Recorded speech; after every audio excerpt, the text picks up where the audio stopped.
Sénégal, bonjour, Ndeketeyo, Tchafangi, Mafebi, Yakoune, Yaket, et bien Yaket, au regard de ce que nous livre Tribune Quotidienne ce matin, à la une du quotidien du groupe des médias Omblir, dans l'attente de la décision du FMI, le Sénégal cherche 300 milliards de francs CFA. Voilà, bon, sommes-nous tentés de nous demander, en tout cas, retenons également d'après Tribune Quotidien, que nos euros obligations chutent de 1,8%. Détoile, waouh. Bon, les partenaires financiers, dans l'expectative, informe toujours Tribune Quotidien, le journal du groupe des médias d'expliquer une perte de 1,8% ce mois-ci, faisant du pays le seul en Afrique à afficher un rendement négatif, alors que la moyenne continentale est en hausse de 1,9% selon Bloomberg. Bon, les investisseurs se sont retirés après une brève remontée dans l'attente des conclusions d'une enquête du Fonds monétaire international à l'abrégé FMI, explique bien entendu Tribune. Restons avec le journal du groupe des médias qui, au chapitre de la montée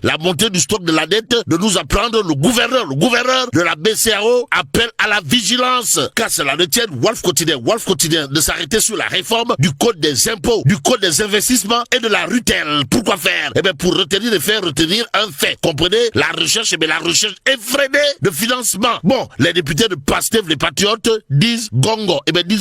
À la surtaxe, renseigne Wolf Quotidien. Dans le journal, il est écrit, l'opposition réclame racking, taf et Johnny. La suppression des fonds politiques et la baisse des salaires des DG. Que retenir d'autre de cette actualité? Sinon, la réaction de l'Alliance des forces de progrès et non des forces du progrès. Bon, l'AFP, l'Alliance des forces de progrès, d'après Wolf Quotidien, dénonce une pression fiscale déraisonnable. Même si la raison est hélène et l'émotion nègre, l'évidence continue toujours pour ceux qui relèvent de la crise nationale, de nous apprendre que l'AFP, dirigée par l'honorable député maire de Ngoundiane, Mbaye John, digne successeur de Tafa le progressiste, dénonce le tâtonnement sans fin du gouvernement. Bon, le gouvernement, si on en croit cette fois, le quotidien en relief s'inscrit dans la recherche des sous. Bon, développement, le quotidien en relief de révéler, le Sénégal lance un emprunt obligataire de 300 milliards de francs CFA. Et ce qu'il a lieu de prendre pour argent comptant et compté est allié bien entendu à la une du quotidien, le quotidien. Le journal en tout cas indiqué OCDE, risque